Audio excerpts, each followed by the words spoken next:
Welcome to On Texas Football. I'm Bobby Burton, joined by Gerry Hamilton and CJ Vogel of On Texas Football as well. This episode of State of the Program brought to you by our friend Adam Lowy over at the Lowy Law Firm. Hey, guys, I figured this week we're 4 games into the season. That's 1/3 of the way finished. Now, Texas enters play this week in the SEC and have 8 consecutive SEC games before any kind of playoff implications or SEC championship or whatever, bowl game, etc. And so I thought it would be a good time for us to kind of look in the rearview mirror a little bit and kind of grade this team and what they've done thus far. And I want to do it just the offense today and strictly talk position by position and really think about, is it better or worse this year than what maybe we expected? That's kind of the grading scale. The other grading scale of it, CJ and Gerry, I want it to be just overall performance. So, are they the elite of the elite? Brian Irwin and Bob Shipley always talk about it being championship caliber. So maybe that's the grading scale right now is this unit championship caliber and or playing to that level at this point? We'll also give a grade out overall on offense as well. All right, let's start at quarterback, where, frankly, guys, Quinn Ewers was a Heisman favorite 1 week ago, right? Then he gets sat out, or 2 weeks ago. Then he gets injured against UTSA, still goes 14 of 16 for 185, but gets held out. And all of a sudden, a lot of the Heisman frontrunner talk evaporates, and now it's about when is he coming back.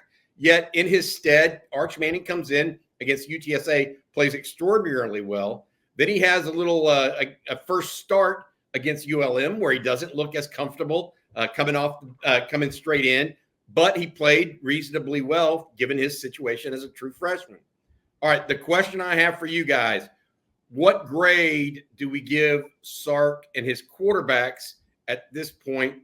I'm going to say this. The matchup at Michigan was really the only true game Texas has played. The rest have felt like scrimmages, and that's a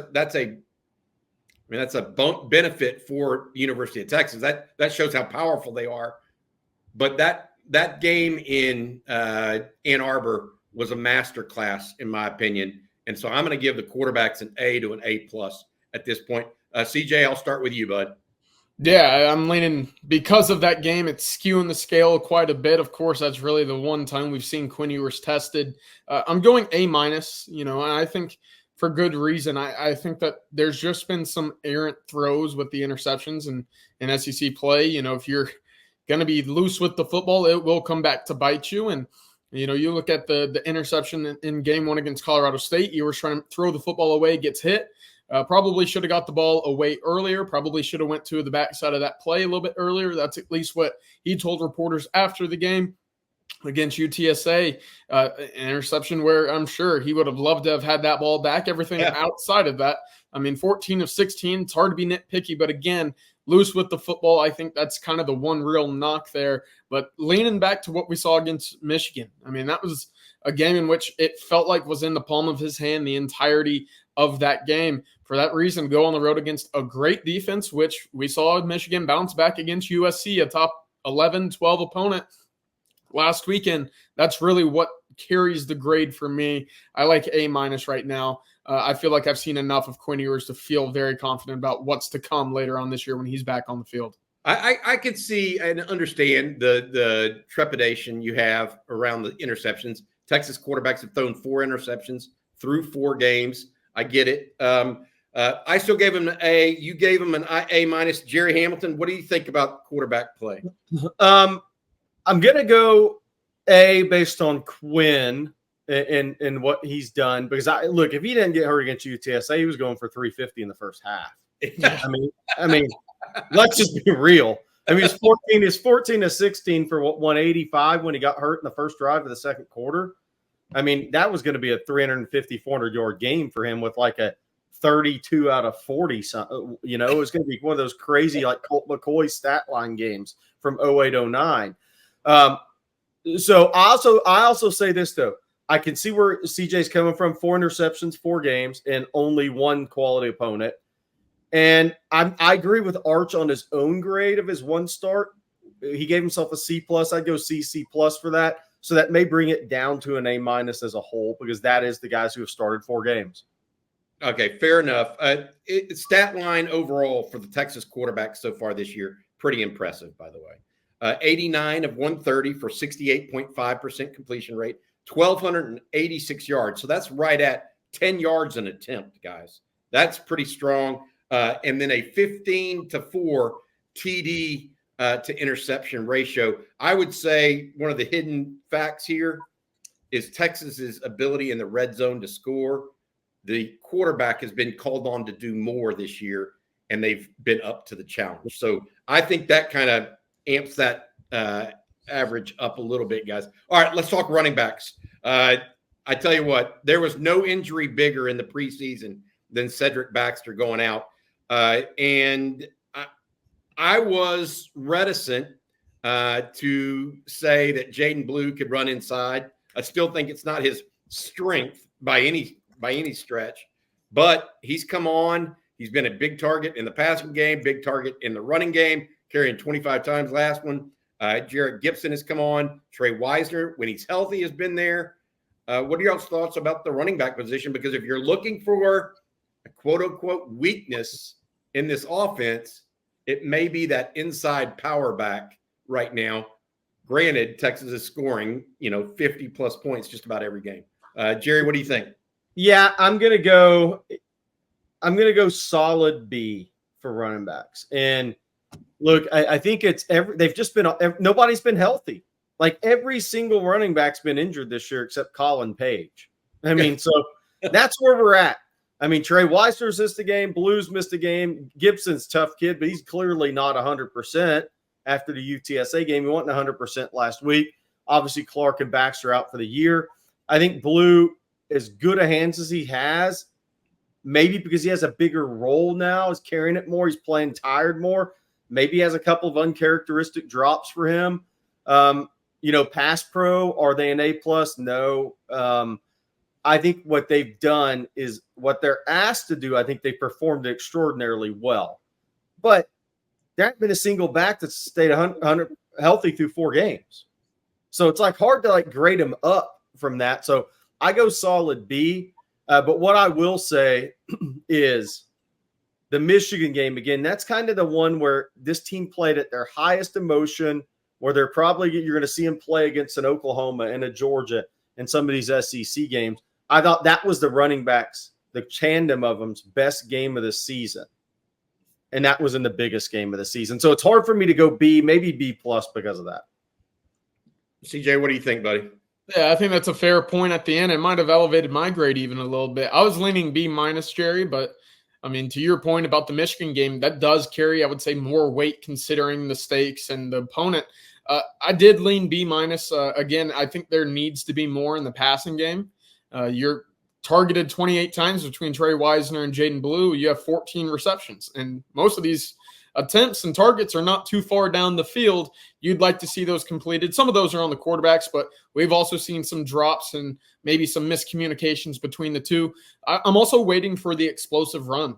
We haven't seen it. That's the one part of this offense that maybe we thought coming into this year that we'd see a lot more of it with this offensive line returning and the speed of this backfield. We haven't seen it, right? I think your longest rush between Trey Wisner, Jarrett Gibson, and Jaden Blue is about 22 yards, with Jaden Blue having 1 of 20 himself. So you've seen 55 yards from Ryan Wingo. You've seen 25 from Isaiah Bond. I'm ready to see one break through the middle, and right now we've just yet to see it. B- is where I say it at the moment. So 67 and 1 for 67 from Arch too, by the way. No, forget about that. I should have graded the quarterback higher. Yeah, look, I get we all are going with the running backs. I give them a solid B at this point. I do think a couple of drop passes are problematic, and I do think its contributing factor is exactly what Gerry talked about. And this is one of the things I think Sark did with the running back against ULM. He put more on Jaden Blue's plate, in part to see how he would hold up, to get that stamina built up. And because you can't be dropping passes. I know Arch overthrew him a couple of times, but that's one of the things Jaden has to be able to do, is have that long-term stamina to play throughout an entire game because they're going to need him in the fourth quarter against Georgia. Yeah. And he may have 20 carries at that point, right? They're going to need that stamina built up so that he has some muscle memory about that.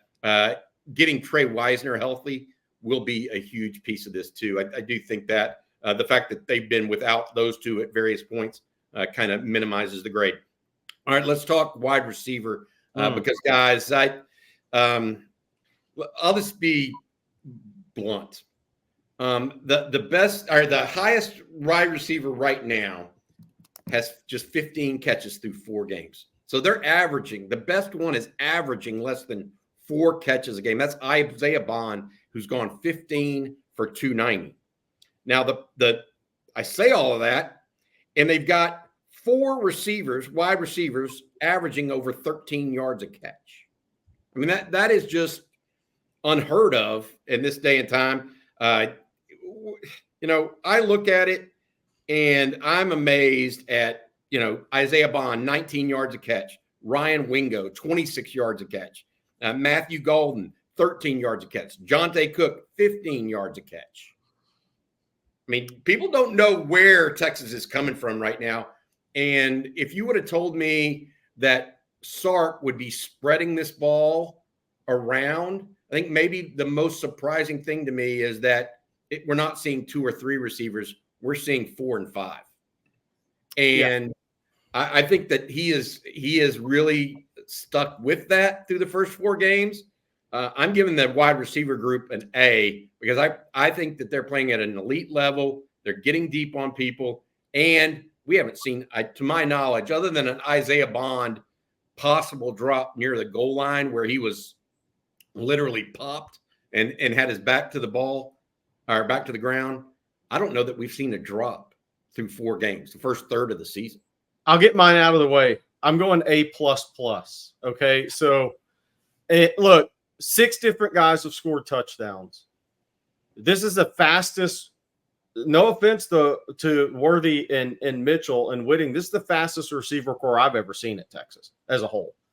They are making DeAndre Moore, Matthew Golden making contested catches over the middle. One got a hit pointer. They're making contested catches over the middle. Matthew Golden's a stud in the red zone. Good on third down. Isaiah Bond has made big plays down the field, short, bubbles, everything asked of him. Ryan Wingo comes off the bench, and it's like, oh, geez, here comes this guy. I mean, and he's a big play waiting to happen. Bobby mentioned he may have had one freshman moment in 4 games where he kind of didn't come back to a ball along the sidelines last week. But these guys are all dependable. I still think Bolden got robbed of a 50-yard pass last week. I mean, and they're good after the catch. I mean, you've seen now without grading every blocking rep like Chris Jackson does. I'm going A++ because are they scaring the out of the opponent? Absolutely. Are they delivering for both quarterbacks? Absolutely. They are making plays. They're changing the ways teams defend Texas. They're getting the utmost respect from the opponents. And I just go back to the last game, guys. Name another time you watched Texas where 4 different receivers got over the top of anybody in the same game.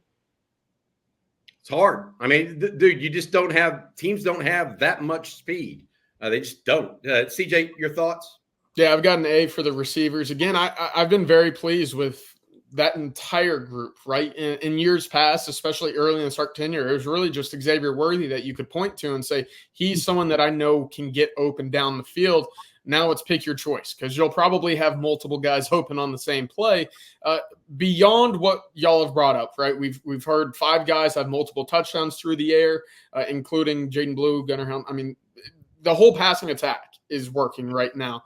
Beyond that, I've been very impressed with the DeAndre Moore and Matthew Golden with the roles that they've been asked upon in the blocking game. Yeah. And I know that Sarkisian's asked more of these guys to block on the perimeter in the running game, but bubbles are working very well right now. And even little small things like a 3rd and 8 on the 15-yard line, a little swing pass to Ryan Niblett.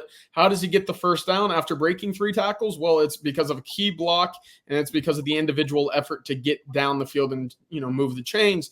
Stuff like that matters to me. And right now they're doing it in every facet of the game, and I've been very impressed. So to echo what y'all are saying. I have him as an A, and I think you have to be pleased with the effort that they've put out so far. I want to add one more thing because I think I'm doing disservice to these guys just talking about how fast they are. But the CJ's point, it made me think of something. Matthew Golden, DeAndre Moore, and even Silas Bolden, they're tough kids too. Mm-hmm. These aren't guys that are going to get pushed around. I mean, they play with physicality, toughness, and and Bolden's just a fearless cat.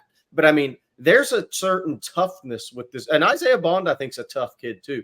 There's a certain toughness with this group. We talk about the speed and the big plays, but I feel like I do a disservice. I may not talk about their toughness enough and what they brought in that regard. I'll tell you this, guys. The one thing that I would add to everything that y'all are saying, it's my expectation. It was my expectation coming into this year that we would see a little bit of a drop off with the continuity between the quarterback and the wide receivers. Have y'all seen that? No, it may be better early in the season. That's my point. Yeah. That's a big one. All right. I do say thank you to our sponsor. Each and every Wednesday state of the program is brought to you by our friend Adam Lowy over at the Lowy Law Firm. If you've been injured in a car wreck, truck wreck, automobile accident of any kind, including ATV or motorcycle, give Adam and his group a call at LowyLawFirm.com. They'll absolutely help you out, give you a free consultation, and let you know whether or not they believe you might be due some compensation. Again, LowyLawFirm.com. Adam, thank you very much for your sponsorship of On Texas Football. All right, let's go to the tight end group. I love this because we talked about surprises of the year. Tell me that this isn't the most surprising group so far this year, and it's surprising twofold. Gunnar Helm's been as good, if not better, as a receiver than JT Sanders. Juan Davis has played an absolutely key role in the run game and pass protection. I mean, Texas is getting stout play from its tight ends, and it was not expected. And if it were expected, it was expected to come from Amari Niblack, the transfer. Really excited about what the tight ends have done. CJ, what do you think about those guys? Gunnar Helm just having a whale of a year right now. Yeah, you have to start with Gunnar Helm. There hasn't been a drop-off in what we expected from a Jatavian Sanders and the high acclaim that we heard from NFL scouts, before the pro day, of course. But his play on the field a year ago was tremendous, and he was that reliable go-to guy for third downs and key situations for Ewers a year ago. Right now, we're seeing Gunnar Helm really pick up in the passing game. If I could grade him alone, he would be an A+. You add the rest of the room together, he'd probably, it's probably an A. And maybe I'm wanting to see more of Amari Niblack. Maybe I'm not. At the same time, I think that there's a penalty issue that he needs to get cleaned up. Right, he's got three penalties so far this year. That probably brings the grade down. A few of those on special teams, but can't get on the field if the coaches don't trust you. And right now, I think that's kind of the big hurdle that he's having to overcome. But Juan Davis, his versatility, be lined up as an H-back, a sniffer, out wide even. I mean, they threw him a bubble screen at one point against ULM. That shows you what he can do and how, versatile that offense can become with him on the field. He's been tremendous so far this year in his limited role, I'd say. I think that you're going to see more of him moving forward. So I've got the tight end room as an entity, as an A at the moment.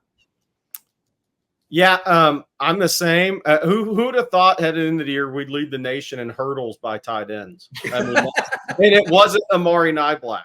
So, I feel like I should go A+, but we'll go A. And I go A. Again, this is a compliment to Gunnar Helm and Juan Davis. We haven't seen much of Niblack, and we haven't seen any of Jordan Washington.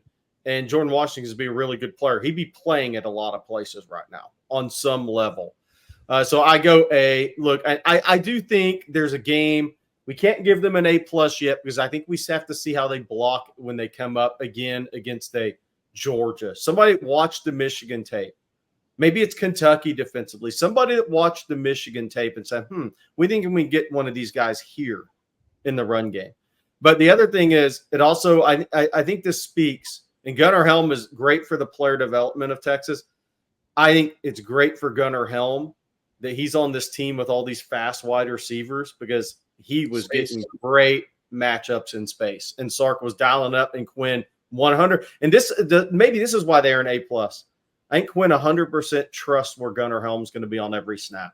That may make it an A+ right there in some ways. Yeah, that's good. I mean, that's what you need from your tight end. You need an outlet, right? And he had that against Michigan and performed at a tremendous level. I think the stats for Gunnar Helm speak volumes. Gunnar Helm, this is crazy. He's averaging on 11 catches, by the way. So it's not just, 5 catches.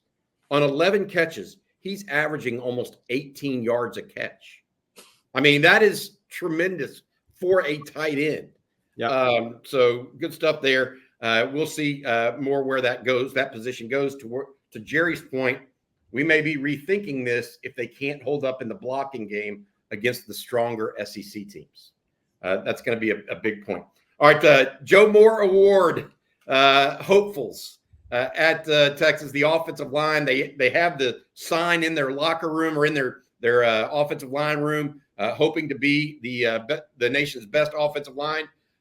Clearly, we thought this would be a strength of the Texas team coming in. 4 of 5 starters returning, and the 5th guy coming in may have more talent than the guy that just left, even though the guy that just left got drafted. All right. My take on this offensive line is really simple. They have been the foundation of the team. They lead the SEC teams right now in fewest number of pressures given up on the quarterback. They've opened up some holes in the run game later, particularly against ULM. They opened up enough against Michigan. I think it's a versatile offensive line that can run block, and pass protect at a pretty high level. They're not perfect, but they are a really good combo unit. They don't have this defined weakness that they can't do, if that makes sense to you guys. I give the offensive line an A clearly because I feel like they are what's allowing this firepower to take place. It's allowing Sark to dial this stuff up. It's allowing Quinn or Arch time. CJ, you had something. You had a tweet the other day where you showed one of the long passes, I think, to Isaiah Bond against UTSA, where the pocket for Arch was just immaculate. What do y'all think of the offensive line? CJ, I'll start with you. I mean, he could have taken a nap in that pocket there, Bobby. He had so much space to step into the throw, and that's really what's been impressive in pass play. When they dial up the big plays, there is not consistent pressure, at least, right? And I think that starts with the cornerstones on your offensive line. That's Cam Williams at right tackle. It's Kelvin Banks at left tackle. They've completely stymied a number of really talented edge rushers, and that's beyond Michigan because we saw what they were able to do against USC, right? They lived in the backfield, but even then, pulling at ULM, that kid's going to play in the NFL at some level, right? He can get after the quarterback. He's up to about 20 pressures this year. I believe he only had 1 against Texas. So that's the level in which they're able to silence those, big-time edge rushers, and you're going to need that going against Oklahoma and Georgia in back-to-back weeks coming up. But beyond that, Texas is doing this and having success with 6 offensive linemen, really. You look at DJ Campbell, you look at Cole Hudson, it's really a 60-40 split in snaps. They're getting these guys on the field, and they're doing it in a way that doesn't really see much drop-off. Again, the one thing, and maybe this is a running back issue, maybe this is just something that the offensive line can continue to clean up. Get the explosive plays in the run game. Need to see more of them. It's fine when you're picking up 5 and 8 yards of play. That's great. We'll never complain about that. But when you aren't necessarily creating those big explosive runs, I think that's a place in which opposing defenses later in the year can kind of hone in and say, yeah, I mean, if you want to run it, run it. And that's not going to beat us right now. I'd like to see that open up a little bit more. But at the moment, aside from a few false start penalties, I can't complain. I'm going with an A-. A- for Joe Moore Award hopefuls. What do you think, Gerry? A+ for the Michigan game when it mattered most. Fair. Now, the tough thing for me, even with the penalties, yeah, because the holding penalty was, and it just didn't matter. Texas was moving the ball, and they negated Michigan's strength in that game, which was the big thing for me. USC couldn't do it the same way. It's hard for me, though, because I feel like I'm being overly critical because I don't think you can walk out breathing fire for every G5 opponent with these guys. They're so experienced. So I don't think like last week they played up to the Michigan level up front. Even That's Tony a great Hills point. mentioned that they were a little leaky in pass pro. I don't think they played up to the Michigan level, but I've seen the level they can play at, so I'm giving them a solid A. Like if we were just grading the UL Monroe game, I might go B+. But I think that's more those guys just can't come out and breathing fire every week when they look across at the opponents. It's not going to happen. Not guys that have played that much football. But I do think for what we saw the Michigan game is going to be closer to what we see in the big games this year. So I'm going solid A. I got to go an A too. I think that gives us look. Running back is the only position really we went B on out of everything, and that is largely because of availability, not necessarily productivity. Right? When half your running back group or more than half is unavailable for a game, that's pretty telling. I would say this as it relates to the offensive line. One final thing, and really I want to tie it into tight end. If there are unheralded guys on this team right now on offense, you got to go. Gunnar Helm is more. He's not unheralded anymore. He's got a chance to be an all-conference player with the numbers he's putting up, right? But the unheralded guys on this team, in my opinion, Juan Davis and Jake Majors, they are glue guys. And now Jake Majors is going to be up for the Remington and all this other stuff. I get it. But he is really a glue guy for this offense. I think Juan Davis, a glue guy. Let's talk about offense overall and give that a grade. 31 points at Michigan. No cheap points either, by the way. USC scored 24, and they got cheap points a couple different times, right? Mm-hmm. Texas put up 31 on Michigan, 50 on all the other teams. Sark, I feel like, is in his bag more than he's ever been. Maybe it's because he's got a third-year quarterback. Maybe because he's got a stout offensive line. Maybe it's because he's got all these receivers that he doesn't have to worry about running half of them to death, down the field. He can just replace Matthew Golden with Ryan Wingo and run the same play twice in a row if he wants to. I don't know. You can't do that. You can't just send Xavier Worthy deep 5 times in a row. Whereas if you have different guys, you can kind of do that. What is it about Sark and this offense that is really got them playing on such a high level? And there's no doubt I'm giving the offense overall an A. What are y'all's thoughts? CJ, what's Texas in the red zone? 23 trips, 22 scores, 21 touchdowns. It's the best in the country in terms of trip to touchdown ratio. Also, so right now through 4 games, I give Texas an A++ on offense as a total. Play calling, tremendous when it has to be. Quinn Ewers playing at a high level. Offensive line played at a very high level in the game they had to play at the highest level. Tight end, we talked about. Wide receiver core, maybe as a whole, all 6, the fastest in the country. Definitely a top 3. I mean, we're talking about DeAndre Moore being a 10-8 guy and Golden being a 10-8 guy, and those are your slowest guys. I mean, in Sark's getting those guys the ball. I think the receivers are on point with their routes for Quinn. I think the other thing is, people can say what they want, but inside the building, Cedric Baxter is being compared to Edgerrin James. That's how big of a loss the staff had to sit in the coaching office and deal with for about a 2 or 3 day period. And they've overcome that. So they've responded to their own adversity early in the season.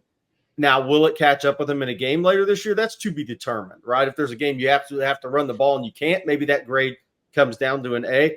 I'm going A+, though, because I just think they've done and they've improved in the red zone so far. And I know it's not against the best competition, but they've improved there.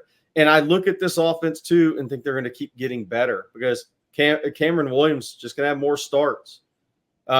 Trey Wisner, Jarrett Gibson playing more football. Juan Davis, the first real role for him. Cole Hudson back being healthy is big for the offensive line, by the way. He provides consistency. He's like the Serge Jabari Rice off the bench for the basketball team 2 years ago. He's as good as your starters, but he's not a starter. And then you just look at if Quinn goes down, you have a serviceable backup quarterback. He may not be ready to be a star right now, but I think he can be better than most second-string quarterbacks. So I think they're in such a good place. But red zone improvement, play calling from Sark, receivers on the same page and tied in with their quarterback. running backs answering the bell, and the offense as a whole and the staff responding to adversity. And that Cedric Baxter injury was tough. Yeah. CJ, I got an A. I mean, hard not to say anything lower than that, right? Big things, right? You're 15th in the country in third down conversion percentage. You're 11th in scoring, and you're first in red zone. So basically, you get the ball across the field, you're scoring points one way or the other. Last year, that wasn't the case. And to the point of not playing great competition and so far outside of Michigan, I get that. But last year, Texas didn't play great competition in these first 4 games, and they weren't doing what they're doing now. That's a sign of maturity. That's a sign of growth, and that's a sign of this offense taking the necessary steps to be in the conversation for the elites. Again, if you're converting third downs at the level in which Texas is doing, north of 53%, if you're scoring red zone opportunities at 21 to 23, hard to find places that are, nitpicky. And I guess the one area I could go is you have 4 interceptions through 4 games and you have a lost fumble from a freshman running back. That's the one area that's probably keeping it from an A+ in my eyes. But at the same time, at what point were those turnovers super costly to you? And I think that's the result of getting out early, finding that rhythm after the first drive, because we've seen it in every game. Texas has had a 4 possession streak, and some games it stretched all the way up to 7, where they score touchdowns consecutively. That takes the will out of teams if you're able to do that, and you do it early. And we've seen it in every game so far. Yeah, they just run away and hide. And then the game is played at their dictate, not somebody else's, right? All right, that's going to do it for State of the Program. Thanks again to our sponsor, Adam Lowy of the Lowy Law Firm, helping injured Texans for 20-plus years. Adam's a great guy. Give him a call if you think you might be due compensation from a car wreck, truck wreck, automobile accident of any kind, including motorcycle or 18-wheeler. LowyLawFirm.com. Reach out to him that way. Also, I want to mention that we now have hats and other thing and a mug available for folks that want to look cool at the game here with a little On Texas Football gear. We got a white, gray hat patch or a logo, as well as the mug. Shop.ontexasfootball.com. That's shop.ontexasfootball.com. Also, you can use that QR code up there in the right-hand corner of the screen. All right, so that's going to do it. The Longhorns take on Mississippi State in the SEC opener on Saturday. Should be a big game. We're going to be there, of course, as well. Hope to see you guys there. That's the State of the Program for CJ Vogel and Gerry Hamilton, as well as our producer, Matt Hutchinson. I'm Bobby Burton, and thanks for watching. Hug 'em.